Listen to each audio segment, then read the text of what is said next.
யோசிச்சு பாருங்க, நாளைக்கு காலையில நீங்க ஆஃபீஸ்க்கு அவசரமா கிளம்பிட்டு இருக்கீங்க. ம். வழியில உங்க வண்டியில பெட்ரோல் போட பங்க்ல நிக்கிறீங்க. கார்ட ஸ்வைப் பண்றீங்க. ஆனா உடனே ஸ்க்ரீன்ல டிக்ளைன்ட் அப்படின்னு வருது. ஆ பேங்க்ல பணம் இருந்தாலும் டிக்ளைன் ஆகும். எக்ஸாக்ட்லி. பேங்க்ல பணம் இருக்கு. ஆனா ஏன் டிக்ளைன் ஆச்சுன்னு பார்த்தா, உங்களுக்கான இந்த மாச கார்பன் லிமிட் முடிஞ்சிடுச்சு. நீங்க இனிமே இந்த மாசம் பெட்ரோல் வாங்க முடியாது அப்படின்னு மிஷின் சொல்லுது. அப்படி இல்லனா, நீங்க நேத்து சோஷியல் மீடியால ஒரு குறிப்பிட்ட விஷயத்த பத்தி விவாதம் பண்ணதால, உங்க அக்கவுண்ட் தற்காலிகமா முடக்கப்பட்டுச்சுன்னு கூட ஒரு மெசேஜ் வரலாம். ஆமா.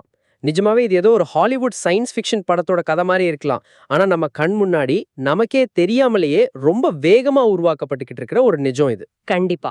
சுமார் 2000 வருஷத்துக்கு முன்னாடி பைபிள்ல மார்க் ஆஃப் த பீஸ்ட், அதாவது மிருகத்தின் முத்திரை அப்படின்னு ஒரு விஷயம் சொல்லப்பட்டிருக்கு. அந்த முத்திரை இல்லாம ஒரு மனுஷனால எதையும் வாங்கவோ விற்கவோ முடியாது அப்படின்றது தான் அதோட அர்த்தம். அதாவது ஒரு ஃபினான்ஷியல் கண்ட்ரோல். கரெக்ட். இத்தனை வருஷமா இது ஏதோ ஒரு குறியீடு அப்படின்னு தான் எல்லாரும் நினைச்சிட்டு இருந்தாங்க. ஆனா ஆண்ட்ரே ஜிக்கோட your money is being reprogrammed, அதாவது உங்க பணம் ரீப்ரோகிராம் செய்யப்படுது அப்படின்ற ரிசர்ச் நோட்ஸை வச்சு பார்க்கும்போது ஒரு பெரிய கேள்வி வருது. ஆமா, அந்த நிலைமை இன்னைக்கு இருக்கிற நவீன டெக்னாலஜி உலகத்துல நிஜமாகிட்டு இருக்கா அப்படிங்கிற கேள்விதான் அது. சரி, இது டீட்டெயிலா பார்ப்போம். இந்த ஆழமான தேடல்ல இந்த ரிசர்ச்ல சொல்ற விஷயங்கள் நம்ம அன்றாட வாழ்க்கையை எப்படி மாத்த போகுதுன்னு நம்ம அலச போறோம். இது ஏதோ கான்ஸ்பிரசி தியரி கிடையாதே. நிச்சயமா கிடையாது. நீங்க சொன்ன அந்த பெட்ரோல் பங்க் உதாரணம் கேட்கறதுக்கே கொஞ்சம் திடுக்கீடா இருந்தாலும் அதுக்கான அடித்தளம் இப்ப ரொம்ப ஸ்ட்ராங்கா போடப்பட்டுட்டு இருக்கு. ஓஹோ. இத ஒரு டிஜிட்டல் கண்ட்ரோல் கிரிட், அதாவது டிஜிட்டல் கட்டுப்பாட்டு வலயம் அப்படின்னு அந்த சோர்ஸ்ல ஆண்ட்ரேஜிக் ரொம்ப தெளிவா சொல்றாரு. இது ஏதோ ஒரே நாள்ல நடக்கிற மேஜிக் கிடையாது. அப்புறம் எப்படி நடக்குது? ரொம்ப நுட்பமா ஒரு 3 முக்கிய தூண்டுகளா பிரிச்சு இதை நம்ம வாழ்க்கைக்குள்ள கொண்டு வராங்க. நம்மளோட பணம், நம்மளோட அடையாளம், அப்புறம் நம்மளோட ஒரு நடமாட்டம். ஆ, 3 தனித்தனி விஷயங்கள். ஆமா, இது மூணையும் தனித்தனியா கட்டமைச்சு கடைசியா அதை ஒண்ணா இணைக்க போறாங்க. இத புரிஞ்சுக்க நாம இந்த ஒவ்வொரு விஷயத்தையும் அதோட ஆழத்துல இருந்து அலசணும். கண்டிப்பா. ஒரு மனுஷனை முழுமையா கண்ட்ரோல் பண்ணணும்னா, முதல்ல அவன் பாக்கெட்ல இருக்கிற பர்ஸ கண்ட்ரோல் பண்ணணும். அதுதான் ரொம்ப அடிப்படையான விஷயம், இல்லையா? ஆமா, 100க்கு 100 உண்மை. இந்த ரிசர்ச்ல சொல்ற புரோகிராமபிள் மணி, அதாவது புரோகிராம் செய்யக்கூடிய பணம் அப்படிங்கிறது தான் அந்த முதல் தூண். ஆனா எனக்கு இங்க ஒரு சந்தேகம் வருது. என்னன்னு சொல்லுங்க. இப்போ நான் ஜிபே, ஃபோன்பே எல்லாம் யூஸ் பண்றேனே, இதுவும் டிஜிட்டல் பணம் தானே? இதுக்கும் இப்போ அவங்க புதுசா கொண்டு வர போற டிஜிட்டல் பணத்துக்கும் நிஜமாவே என்ன வித்தியாசம்? அது ஒரு நல்ல கேள்வி. இப்போ நீங்க யூஸ் பண்ற ஜிபே, போன்பே எல்லாமே வெறும் டிரான்சாக்ஷன் டூல்ஸ் தான். ஓகே. அதாவது உங்க பேங்க்ல இருக்கிற சாதாரண பணத்தை இன்னொருத்தருக்கு அனுப்புற ஒரு டிஜிட்டல் வழி, அவ்வளவுதான். ஆனா அந்த பணம் ஒரு நியூட்ரலான விஷயம். நியூட்ரல்னா எனக்கு எந்த கட்டுப்பாடும் இல்ல. எக்ஸாக்ட்லி. நீங்க அந்த 500 ரூபாயை வச்சு காய்கறி வாங்கலாம், சினிமாவுக்கு போலாம், இல்ல யாருக்கு வேணாலும் கொடுக்கலாம். அந்த பணத்துக்கு எந்த ரூல்ஸும் கிடையாது. என் இஷ்டம். ஆ புரோகிராமபிள் மணி அப்படிங்கிறது பணத்தோட தன்மையே முற்றிலுமா மாத்துறது.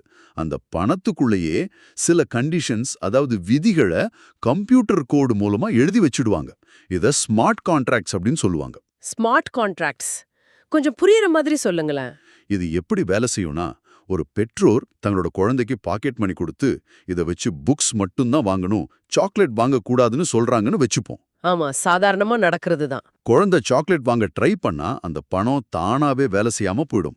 இது மனிதர்கள் லெவல்ல இல்ல, அந்த பணத்தோட கம்ப்யூட்டர் கோட் லெவல்லயே தீர்மானிக்கப்படும். ஒரு நிமிஷம், அப்ப நான் உழைச்சு சம்பாரிச்ச பணம் ஒரு கிஃப்ட் கார்டு மாதிரி ஆயிடுமா? ஆமா, கிட்டத்தட்ட அப்படிதான். ஒரு கடையில குடுக்கிற கிஃப்ட் கார்ட அந்த குறிப்பிட்ட கடையில மட்டும்தான் யூஸ் பண்ண முடியும். அதுக்கும் ஒரு எக்ஸ்பைரி டேட் இருக்கும். என்னோட பணமும் அந்த மாதிரி மாறிடுச்சுன்னா அது எப்படி என் பணமா இருக்க முடியும்? அந்த கேள்விதான் இங்க மையமே. அது உங்க பணமா இருந்தாலும் அதை எப்படி செலவு செய்யணும்ன்ற கட்டுப்பாட்டை நீங்க முழுசா இழந்துடுவீங்க. இதுக்கு ஏதாவது சட்டப்பூர்வமான அங்கீகாரம் இருக்கா இப்போ? கண்டிப்பா. 2025ல அமெரிக்காவுல கொண்டு வரப்பட்ட ஜீனியஸ் ஆக்ட் அப்படின்ற சட்டம் ஸ்டேபிள் காயின்ஸ், அதாவது டிஜிட்டல் டாலரை உருவாக்குறதுக்கான சட்டப்பூர்வமான அனுமதியை கொடுத்திருக்கு. நிஜமாவா? அப்போ இது வெறும் பிளான் இல்ல, ஆக்ஷன்ல இறங்கிட்டாங்க. ஆமா, உதாரணத்துக்கு அரசாங்கம் உங்களுக்கு ஒரு மானியமோ இல்ல நிவாரண நிதியோ கொடுக்குதுன்னு வச்சுப்போம். இந்த பணத்தை நீங்க 30 நாளுக்குள்ள குறிப்பிட்ட பொருட்கள் வாங்குறதுக்கு மட்டும்தான் செலவு பண்ணணும் அப்படின்னு அந்த பணத்திலே கோடு எழுதிடுவாங்க. அப்போ அந்த பணத்தை நான் சேமிச்சு வைக்க முடியாதா? முடியாது. இதுல ரொம்ப இன்ட்ரெஸ்டிங்கான விஷயம் என்னன்னா, உலக பொருளாதார மன்றம், அதாவது WEF, தண்ணீர், காற்று, மண் இது எல்லாத்துக்கும் ஒரு விலை நிர்ணயம் செஞ்சு அதையும் ஒரு நிதி சொத்தா மாத்தணும்னு நினைக்கிறாங்க. காத்து தண்ணி எல்லாத்தையுமா? ஆமா. இன்னொரு பக்கம் பாத்தீங்கன்னா, உலகத்தோட மிகப்பெரிய அசெட் மேனேஜ்மெண்ட் கம்பெனியான பிளாக் ராக்கோட CEO லாரி பிங் உலகத்துல இருக்கிற எல்லா ஷேர், பாண்ட், சொத்துகள் எல்லாத்தையும் டோக்கனைஸ் பண்ணணும்னு வெளிப்படையாவே சொல்றாரு. டோக்கனைஸ் பண்றதா? அப்படின்னா காத்து தண்ணி எல்லாத்தையும் டிஜிட்டல் டோக்கனா மாத்தி அதுக்கும் இந்த மாதிரி ரூல்ஸ் போட்டுருவாங்களா? ஆமா, அதுதான் பிளான். இதெல்லாம் கேட்க ஏதோ வீடியோ கேம்குள்ள வாழ்ற மாதிரி இருக்கு. இயற்கையான விஷயங்களை எப்படி கம்ப்யூட்டர் கோடுக்குள்ள கொண்டு வர முடியும்? இதை நான் ஏன் ஏத்துக்கணும்? அதுதான் உங்களோட இறுதி இலக்கு. எல்லாத்தையுமே ஒரு டிஜிட்டல் லெட்ஜர்ல கொண்டு வந்துட்டா அதை ஈஸியா கண்காணிக்கலாம், கட்டுப்படுத்தலாம். இது கூடவே KYC மற்றும் சோஷியல் கிரெடிட் சிஸ்டம் இணையும் போதுதான் இதோட முழு வீரியம் நமக்கு புரியும். சோஷியல் கிரெடிட் சிஸ்டம்னா சீனா மாடல் தானே? கரெக்ட். ஒரு உதாரணத்துக்கு சீனாவை எடுத்துக்கலாம். அங்க ஒருத்தரோட நடவடிக்கைகள், அதாவது அவங்க டிராஃபிக் ரூல்ஸை ஃபாலோ பண்றாங்களா, கடனை சரியா கட்டுறாங்களா, இல்ல அரசாங்க கொள்கைகளுக்கு எதிரா நடக்கறாங்களா அப்படிங்கறத பொறுத்து அவங்களுக்கு ஒரு ஸ்கோர் கொடுக்கப்படும். அந்த ஸ்கோர் குறைஞ்சா என்ன ஆகும்? ஸ்கோர் குறைஞ்சா அவங்களால சாதாரணமா ஒரு ஃப்ளைட் டிக்கெட் வாங்க முடியாது, ட்ரெயின்ல போக முடியாது. சீனால சுமார் 30 மில்லியன் பயணங்கள் இப்படிதான் முடக்கப்பட்டுச்சு. ஓ மை காட், 30 மில்லியன் பயணங்களா? ஆமா. இந்த டிஜிட்டல் பணம் முழுமையா பயன்பாட்டுக்கு வரும்போது உங்களோட சமூக நடவடிக்கைகளையும் உங்க பணத்தையும் நேரடியா இணைக்க முடியும். நீங்க தப்பு செஞ்சா உங்க அக்கவுண்ட்ல இருக்கிற பணத்தை அவங்களால அப்படியே முடக்க முடியும். ஓகே, பணத்துக்குள்ள ஒரு கோடை எழுதி இதை இங்க தான் செலவு பண்ணணும்னு ரூல்ஸ் போட்டாச்சு. அது முதல் தூண். ம் ஆனா அந்த கடையில போய் பணத்தை குடுக்கறது நான் தான் அப்படின்னு சிஸ்டம்க்கு எப்படி தெரியும்? நான் என் போனை என் நண்பன்கிட்ட கொடுத்து எனக்கு பதிலா நீ போய் இதை வாங்கிட்டு வா அப்படின்னு சிஸ்டமை ஏமாத்தலாமே. ஆ, அங்கதான் பிரச்சனை ஆரம்பிக்குது. அப்போ நான் தான் அந்த குறிப்பிட்ட நபர்னு அவங்க எப்படி கன்ஃபார்ம் பண்ணுவாங்க? ரொம்ப நுட்பமான கேள்வி. நீங்க பணத்தை கண்ட்ரோல் பண்ணலாம், ஆனா அந்த பணத்தை செலவு பண்றது அந்த குறிப்பிட்ட நபர்தானா அப்படின்னு உறுதிப்படுத்தாம அந்த சிஸ்டம் முழுமை அடையாது. ஆமா, யாரு வேணா பாஸ்வேர்ட் ஷேர் பண்ணலாம். அடையாளம் தேவைப்படுது. அதுதான் 2வது தூண், டிஜிட்டல் ஐடென்டிட்டி. இதுக்காக தான் ஓபன் ஏஐயோட CEO சாம் ஆல்ட்மன் வேர்ல்ட் ஐடி மற்றும் தி ஆப் அப்படின்ற ஒரு சிஸ்டமா அறிமுகப்படுத்தியிருக்காரு. ஒரு நிமிஷம், ஓபன் ஏஐ இந்த கம்பெனி ChatGPT உருவாக்குன அதே கம்பெனி தானே? அதே கம்பெனி தான். இவங்க எதுக்கு தி ஆர்ப் அப்படின்னு ஒரு புது சிஸ்டமை கொண்டு வராங்க? இது பார்க்கிறதுக்கு எப்படி இருக்கும்? இந்த ஆர்ப் அப்படிங்கிறது பார்க்கறதுக்கு ஒரு வெள்ளி நிற பவுலிங் பால் சைஸ்ல இருக்கிற ஒரு மெஷின். டிஜிட்டல் ஐடென்டிட்டிக்கும் இந்த பவுலிங் பால் மெஷினுக்கும் என்ன சம்பந்தம்? இந்த மெஷின் என்ன பண்ணும்னா உங்க கண்ணுல இருக்கிற கருவிழிய, அதாவது ஐரிஸை ரொம்ப துல்லியமா ஸ்கேன் பண்ணும். மனுஷங்களோட கருவிழி ரேகைகள் கைரேகையை விட ரொம்ப யுனிக்கானது. ஆமா, ஒருத்தர் கருவழி மாதிரி இன்னொருத்தருக்கு இருக்காது. எக்ஸாக்ட்லி. அந்த ஸ்கேனை எடுத்து அதை ஒரு கிரிப்டோகிராஃபிக் ஹேஷா மாத்திடும். அதாவது உங்க கருவிழிக்கு இணையான ஒரு தனித்துவமான டிஜிட்டல் கோடு. இது மூலமா அவங்களுக்கு ஒரு வேர்ல்ட் ஐடி கிடைக்கும். இதுவரைக்கும் யாராவது இது பண்ணிருக்காங்களா? பாத்தீங்கன்னா இதுவரைக்கும் சுமார் 18 மில்லியன் மக்கள் தாமாகவே முன் வந்து உலகெங்கிலும் இந்த ஸ்கேனை செஞ்சிருக்காங்க. 18 மில்லியன் மக்களா? ஆனா நான் ஒரு விஷயத்தை ஒத்துக்கிறேன். என்னது? இப்போ இருக்கிற ஏஐ, டீப் ஃபேக்ஸ், வாய்ஸ் குளோனிங்னு இந்த உலகத்துல எது நிஜம் எது பொய்ன்னு கண்டுபிடிக்கவே முடியல. ஆமா, ரொம்ப கஷ்டமா இருக்கு. நேத்து கூட நான் ஒரு வீடியோ பார்த்தேன். ஒரு பிரபலம் சொல்லாத விஷயத்த அவரே நேர்ல வந்து சொல்ற மாதிரி அவ்வளவு தத்ரூபமா ஒரு வீடியோ வந்திருந்துச்சு. அப்படி இருக்கும்போது இன்டர்நெட்ல நான் ரோபோட் கிடையாது, நான் ஒரு உண்மையான ரத்தமும் சதையுமான மனுஷன்னு நிரூபிக்க இந்த மாதிரி ஒரு பயோமெட்ரிக் ஐடி இருக்கிறது நிஜமாவே ஒரு சூப்பர் ஐடியா தானே? பாக்குறதுக்கு அப்படிதான் தெரியும். நான் என் போனை அன்லாக் பண்ண ஃபேஸ் ஐடி, ஃபிங்கர் பிரிண்ட் கொடுக்கற மாதிரி தானே இதுவும். இதுல என்ன தப்பு இருக்கு நீங்க நினைக்கிறீங்க? மேலோட்டமா பார்க்கும்போது நீங்க சொல்ற மாதிரி இது ஒரு அருமையான தீர்வு மாதிரி தான் தெரியும். டிஜிட்டல் உலகத்துல உண்மையான மனுஷங்களை கண்டுபிடிக்க இது ரொம்ப வசதியானது. இப்போதைக்கு டிண்டர், ஜூம், ஷாப்பிஃபை போன்ற ஆப்புகள்ல இது பயன்படுத்தப்படுது. ஓகே. ஆனா இதுக்கு பின்னாடி இருக்கிற மெக்கானிசம் என்னன்னு நாம புரிஞ்சுக்கணும். ஃபிங்கர் பிரிண்ட் இல்லனா ஃபோன் பாஸ்வேர்ட் ஹேக் ஆனா நீங்க மாத்திக்கலாம். கிரெடிட் கார்டு தொலைஞ்சா பேங்க்ல சொல்லி புதுசு வாங்கிக்கலாம். ஆமா, உடனே பிளாக் பண்ணிடலாம். ஆனா உங்க கண்ணோட கருவிழியை நீங்க மாத்த முடியுமா? கண்டிப்பா முடியாது. முடியாது. இது ஒரு கம்பெனி கிட்ட ஒரு பிரைவேட் சர்வர்ல போய் சேவ் ஆகுது. அவங்க ஜீரோ நாலேஜ் ப்ரூஃப் அப்படிங்கிற ஒரு டெக்னாலஜியை பயன்படுத்துறதா சொல்றாங்க. அதாவது உங்க டேட்டா பாதுகாப்பா இருக்கும்னு சொல்றாங்க. ஆனா அதுல என்ன கேரண்டி இருக்கு? அதுதான் பிரச்சனை. அடுத்த 10 வருஷத்துல அரசாங்கங்கள் புதுசா சட்டம் கொண்டு வந்து அந்த டேட்டாவை தங்களுக்கு கொடுக்கணும்னு கேட்டா என்ன ஆகும்? இல்ல ஏதாவது ஒரு பெரிய சைபர் அட்டாக்ல அந்த சர்வர் ஹேக் செய்யப்பட்டா உங்க ஒட்டுமொத்த அடையாளமே திருடப்படும். இது கேக்குறதுக்கே ரொம்ப ஆபத்தா இருக்கே. பாஸ்போர்ட் கண்ட்ரோல், ஏர்போர்ட்னு இப்போவே நம்ம பயோமெட்ரிக் டேட்டாவை நிறைய இடத்துல கொடுக்க ஆரம்பிச்சிட்டோம். இதெல்லாம் ஒன்னா சேரும்போது நம்ம ஐடென்டிட்டி முழுசா டிஜிட்டல் ஆயிடும். அதை திருடுனா உங்க வாழ்க்கையே திருடுன மாதிரி ஆயிடும். ஆமா, ஒரு தடவை ஹேக் ஆனா அப்புறம் நான் தான் நானும் நிரூபிக்க எனக்கு வேற கண்ணு கிடையாது. சரி, அப்போ 2 விஷயம் செட் ஆயிடுச்சு. ம் 1, என் பணத்துல ரூல்ஸ் போட்டாச்சு. 2, என்னோட பயோமெட்ரிக்ஸ் மூலமா நான் தான் அந்த பணத்தை செலவு பண்றேன்னு கன்ஃபார்ம் பண்ணியாச்சு. ஆனா பிசிக்கல் வேர்ல்ட்ல, அதாவது நிஜ உலகத்துல நான் எங்க இருக்கேன், நான் என்ன பண்றேன், நான் யார்கிட்ட பேசுறேன், அவங்களுக்கு எப்படி தெரியும்? கரெக்ட். அதுக்கு ஒரு தனி அமைப்பு வேணும். என்னோட ஒவ்வொரு அசைவையும் கண்காணிக்கிறதுக்குன்னு தனியா ஒரு ஹார்ட்வேர் நெட்வொர்க் தேவைப்படுமே. அது எப்படி சாத்தியம்? அதுதான் இந்த சிஸ்டமோட 3வது தூண், சர்வேலன்ஸ் ஹார்ட்வேர்.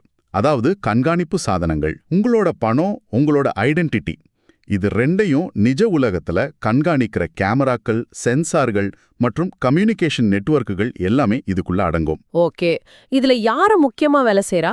இதுல ரொம்ப முக்கியமான பங்கு வகிக்கிறது பாலன்டீர் அப்படிங்கிற ஒரு data analytics company. Peter Thiel அப்படிங்கிற ஒரு ஆரம்பிச்ச இந்த கம்பெனி அரசாங்கங்கள், ராணுவம் மற்றும் இன்டெலிஜென்ஸ் ஏஜென்சிகளுக்கு சாஃப்ட்வேர் கொடுக்கறாங்க. இவங்க எக்ஸாக்ட்டா என்ன பண்றாங்க? இவங்களோட வேலை என்னன்னா, பல இடங்கள்ல இருந்து வர்ற டேட்டாவை, அதாவது உங்க ஃபோன் லொகேஷன், உங்க பேங்க் டிரான்சாக்ஷன், கேமரா ஃபீடு எல்லாத்தையும் ஒன்னா சேர்த்து ஒரு தனி மனுஷனை பத்தின முழுமையான ரிஸ்க் ப்ரொஃபைலை உருவாக்குறது. ரிஸ்க் ப்ரொஃபைல்னா? அதாவது இவன் ஆபத்தானவனா இல்லையான்னு டேட்டாவை வச்சு கணிக்கிறது. ஒரு நிமிஷம், பாலன்டியர். நான் ஒரு பெரிய Lord of the Rings fan. ஓஹோ. அந்த படத்துல பாலன்டியர் அப்படின்ற ஒரு மாயக்கல் இருக்கும். அந்த கல்லை வச்சு உலகத்துல எங்க என்ன நடக்குது, யார் என்ன பண்றாங்க, அவங்க மனசுல என்ன நினைக்கிறாங்கன்னு எல்லாமே பார்க்க முடியும். அதேதான். அதே பேரை நிஜ உலகத்துல எல்லாத்தையும் கண்காணிக்கிற இந்த டேட்டா கம்பெனிக்கு வச்சிருக்கிறது எவ்வளோ பெரிய சிம்பாலிசம் பாருங்களேன். சும்மா எதேச்சியா நடந்த மாதிரி தெரியல. இது ரொம்ப வெளிப்படையா அவங்களோட நோக்கத்தை சொல்ற மாதிரி இருக்கு. அந்த சிம்பாலிசம் ரொம்ப ஆழமானதும் கூட. இப்போ இந்த கண்காணிப்பு எந்த அளவுக்கு நுட்பமா நடக்குதுன்னு நீங்க தெரிஞ்சுக்கணும். FCC, அதாவது ஃபெடரல் கம்யூனிகேஷன்ஸ் கமிஷன், புதுசா செல் டவர்களை ஒவ்வொரு 400லிருந்து 700 அடிக்கும் அமைக்க திட்டம் போடுறாங்க. இவ்ளோ நெருக்கமாவா? அது எதுக்கு? இது வெறும் இன்டர்நெட் ஸ்பீடுக்காக மட்டும்னு நினைச்சிடாதீங்க. இவ்வளவு நெருக்கமா டவர்கள் அமைக்கும்போது உங்களோட லொகேஷனை இன்ச் பை இன்ச் ட்ராக் பண்ண முடியும். நிஜமாவா? ஆமா, நீங்க எந்த தெருவுல இருக்கீங்கன்னு இல்ல, வீட்ல இருக்கிற வைஃபை சிக்னல்கள் மூலமா நீங்க வீட்டுக்குள்ள எந்த ரூம்ல இருக்கீங்கன்னு கூட ரொம்ப துல்லியமா கண்டுபிடிக்க முடியும். என்னங்க சொல்றீங்க? வைஃபை சிக்னலை வச்சு கண்டுபிடிக்க முடியுமா? கண்டிப்பா. அதாவது அந்த வைஃபை சிக்னல்கள் ஒரு சோனார் மாதிரி செயல்பட்டு ரூம்குள்ள மனுஷங்களோட அசைவுகளை, அவங்க மூச்சு விடுறத கூட கண்டுபிடிக்கிற டெக்னாலஜி இப்போ வந்துருச்சு. வைஃபை சிக்னலை வச்சு நான் கிச்சன்ல இருக்கேனா ஹால்ல இருக்கேனான்னு கண்டுபிடிக்க முடியுமா? இது ரொம்ப விசித்திரமா இருக்கு. இது விசித்திரம்தான், ஆனா இதுதான் நிஜம். ஆனா இதுக்கு மேல நான் இந்த ரீசர்ச்ல படிச்ச இன்னொரு தகவல் இன்னும் ஷாக்கிங்கா இருந்துச்சு. என்னது? அமெரிக்காவுல புதுசா விற்கப்படுற கார்கள்ல கட்டாயமாக்கப்பட்டிருக்கிற கில் ஸ்விட்ச் சட்டம். அதாவது கார் ஓட்டுறவர் குடிச்சிருக்காரான்னு செக் பண்றதுக்காக இந்த சட்டம்னு சொல்றாங்க. ஆனா அந்த டெக்னாலஜி எப்படி வேலை செய்யுதுன்னா, நீங்க சரியா கார் ஓட்டல, இல்ல உங்க டிரைவிங் பேட்டர்ன்ல ஏதோ தப்பு இருக்குன்னு அந்த காரோட சிஸ்டமே நினைச்சா அதுவே தானே இன்ஜினை ஆஃப் பண்ணிடும். ஆமா, அதுல இருக்கிற பெரிய ஆபத்து என்னன்னா, ஒரு மிஷின் உங்களுக்கு நீதிபதியா மாறுது. கரெக்ட். உங்க கார் இன்ஜினை அரசாங்கமோ ஒரு கம்பெனியோ ரிமோட்ல இருந்து ஆஃப் பண்ண முடியும் அப்படிங்கிறது தான் நிதர்சனம். ஒருவேளை நீங்க உங்க ஏரியாவை தாண்டி வெளியே போகக்கூடாதுன்னு ரூல்ஸ் போட்டா, அந்த பார்டரை நீங்க தாண்டும் போது உங்க கார் ஆஃப் ஆயிடும். அப்போ நான் சொந்தமா கார் வச்சிருந்தாலும் நான் எங்க போகணும்னு அவங்க தான் முடிவு பண்ணுவாங்க. ஆமா, இது மட்டும் இல்ல, இன்டர்நெட் இல்லாத இடத்துல கூட நேரடியா சேட்டலைட் மூலமா ஸ்மார்ட் போன்களை ட்ராக் பண்ற வசதியும் இப்ப பரவலா வந்துட்டு இருக்கு. உங்களை சுத்தி இருக்கிற கேமரா, உங்க போன், உங்க காரை எல்லாமே உங்களை கண்காணிக்கிற ஒரு சிஸ்டமா மாறுது. இப்போ எனக்கு ஒரு பெரிய சந்தேகம் வருது. சொல்லுங்க. புரோகிராம் செய்யக்கூடிய பணம், டிஜிட்டல் அடையாளம், கண்காணிப்பு நெட்வொர்க்னு எல்லாமே ரெடி. ஆனா இது எல்லாத்தையும் இப்போ குறிப்பா 2026ல இவ்ளோ அவசரமா ஏன் கொண்டு வரணும்? இது ஒரு நல்ல பாயிண்ட். நம்ம சோர்ஸ்ல கேத்ரின் ஆஸ்டின் ஃபிட்ஸ் அப்படிங்கிறவங்களோட ஒரு முக்கியமான எச்சரிக்கை பதிவு செய்யப்பட்டிருக்கு. இந்த சிஸ்டம் முழுசா வந்துட்டா போலீஸோ கோர்ட்டோ தேவையில்ல, ஒரு பட்டன் அமுக்கி ஒருத்தரோட வாழ்க்கையை முடக்கிடலான்னு அவங்க சொல்றாங்க. ஆமா, அதுதான் உங்க வார்னிங். ஆனா இதுக்கு பின்னாடி அப்படி என்ன பெரிய பொருளாதார நெருக்கடி இருக்கு? ஏன் இப்ப இதை இவ்ளோ தீவிரமா பண்றாங்க? இங்கதான் நம்ம முழு படத்தையும், அதாவது தி பிக் பிக்சரை பார்க்கணும். இதுக்கு பின்னாடி ஒரு மிகப்பெரிய பொருளாதார நெருக்கடி இருக்கு. என்ன நெருக்கடி அது? 2026 காலகட்டத்துல அமெரிக்காவோட கடன் அதோட மொத்த உள்நாட்டு உற்பத்தியை விட 125% மாறிடுச்சுன்னு ஒரு புள்ளிவிவரம் சொல்லுது. ஓஹோ, ரொம்ப அதிகமா இருக்கே. ஆமா, இவ்வளோ நாளா அமெரிக்காவோட கடன் பத்திரங்களை, அதாவது ட்ரெஷரி பாண்ட்ஸை வெளிநாடுகள் வாங்கிட்டு இருந்தாங்க. ஆனா இப்போ அந்த வாங்கும் திறன் குறைஞ்சிடுச்சு. அதனால சென்ட்ரல் பேங்க்களுக்கு ஒரு பெரிய சிக்கல் உருவாகியிருக்கு. அந்த சிக்கல் என்ன? கொஞ்சம் எளிமையா புரியுற மாதிரி சொல்லுங்களேன். எனக்கே இது கொஞ்சம் கன்ஃபியூசிங்கா இருக்கு. சிம்பிளா சொல்லணும்னா, சென்ட்ரல் பேங்க் முன்னாடி இப்போ 2 ஆப்ஷன் தான் இருக்கு.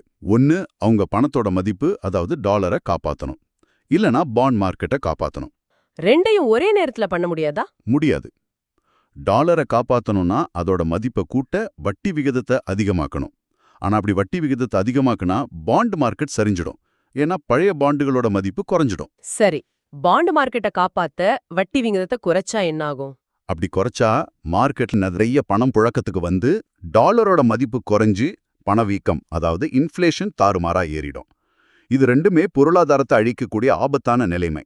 ஓஹோ, அப்ப முன்னாடி போனா கடிக்கும், பின்னாடி போனா உதைக்குங்கிற மாதிரி சென்ட்ரல் பேங்க் மாட்டிட்டு முழிக்கிறாங்க. ஆமா, எக்ஸாக்ட்லி. இந்த இக்கட்டான நிலைமையிலிருந்து தப்பிக்கத்தான் இந்த டிஜிட்டல் டாலர், அதாவது ஸ்டேபிள் காயின்ஸை பயன்படுத்துறாங்களா? கரெக்ட். இந்த பெரிய கடனை உலகத்துல இருக்கிற சாதாரண மக்கள் எல்லார் தலையிலையும் கட்டணும்னா அவங்க எல்லாரையும் டிஜிட்டல் டாலருக்குள்ள கொண்டு வரணும். அது எப்படி ஒர்க் ஆகும்? ஒரு முழுமையான டிஜிட்டல் கட்டுப்பாட்டு சிஸ்டம் இருந்தா மட்டும்தான் ஒவ்வொருத்தரும் எவ்வளோ பணத்தை கையிருப்பா வச்சிருக்கணும், எவ்வளோ பணத்தை செலவு பண்ணணும், எவ்வளோ நெகட்டிவ் வட்டி கட்டணும்னா அரசாங்கத்தால ரொம்ப துல்லியமா நிர்ணயம் பண்ண முடியும். சிஸ்டம்குள்ளேருந்து யாரும் பணத்தை எடுத்துட்டு ஓடிட முடியாது. ஆனா மக்கள் சாதாரணமா இதை ஏத்துக்க மாட்டாங்களே. திடீர்னு உங்க காசு எல்லாம் நாங்க கோட் பண்ண போறோம், உங்க கண்ணை ஸ்கேன் பண்ண போறோம், உங்களை எந்நேரமும் ட்ராக் பண்ண போறோம்னு சொன்னா எந்த மனுஷனும் ஒத்துக்க மாட்டான். கண்டிப்பா மாட்டாங்க. அப்போ அவங்களா முன் வந்ததுக்கு ஒத்துழைக்க ஏதோ ஒரு பயம் அல்லது ஒரு கிரைசிஸ் தேவைப்படுது இல்லையா? ரொம்ப துல்லியமான கணிப்பு. வரலாற்றுல மக்கள் எப்போ தங்களோட சுதந்திரத்தை விட்டு கொடுத்திருக்காங்கன்னு பாத்தீங்கன்னா அது அவங்க ரொம்ப பயத்துல இருக்கும்போது தான். ஆமா, கோவிட் டைம்ல நடந்தது மாதிரி. எக்ஸாக்ட்லி. கோவிட் நேரத்துல வேக்சின் பாஸ்போர்ட் வந்தப்போ மக்கள் அதை தங்களோட பாதுகாப்புக்காக எந்த கேள்வியும் கேட்காம ஏத்துக்கிட்டாங்க. அதே மாதிரி இப்போ உலக அளவுல நடக்கிற சில விஷயங்களை பாருங்க. ஹார்மூஸ் கால்வாய் அடைப்பு, சப்ளை செயின் பாதிப்பு, அதனால வர்ற தாறுமாறான விலைவாசி உயர்வு, இதெல்லாம் சேர்ந்து மக்களை ஒரு நிரந்தரமான பயத்துல ஆழ்த்திட்டு இருக்கு. இந்த மாதிரி ஒரு பதட்டமான நிலைமையை அவங்க யூஸ் பண்ணிப்பாங்க. ஆமா, இப்படிப்பட்ட ஒரு குழப்பமான சூழ்நிலையில உங்க பணமும் அடையாளமும் பாதுகாப்பா இருக்கணும்னா இந்த டிஜிட்டல் சிஸ்டம்குள்ள வாங்கன்னு ஒரு தீர்வை அரசாங்கம் முன்வைக்கும். ஓஹோ, அப்போ மக்கள் அந்த பயத்துல பாதுகாப்பை தேடி இந்த டிஜிட்டல் கண்ட்ரோல் சிஸ்டமை தங்களாவே ஏத்துக்குவாங்க அப்படின்னு இந்த ரிசர்ச்ல ரொம்ப தெளிவா சொல்றாங்க. ரொம்ப ஆழமான, அதே சமயம் நம்ம எல்லாரையும் நிதானமா சிந்திக்க வைக்கிற விஷயங்கள் இது. நீங்க கேட்டுட்டு இருக்கும்போது இது ஏதோ நியூஸ்ல வர்ற நமக்கு சம்பந்தமில்லாத விஷயம்னு நினைக்க வேணாம். ஆமா, இது நம்ம எல்லாருக்கும் நடக்கிற விஷயம். அடுத்த வருஷம் இல்ல இன்னும் சில வருஷங்கள்ல நீங்க ஒரு சூப்பர் மார்க்கெட்ல நின்னுட்டு இருக்கும்போது உங்களோட டிஜிட்டல் ஐடி பிளாக் ஆயிடுச்சுன்னா நீங்க என்ன பண்ணுவீங்க?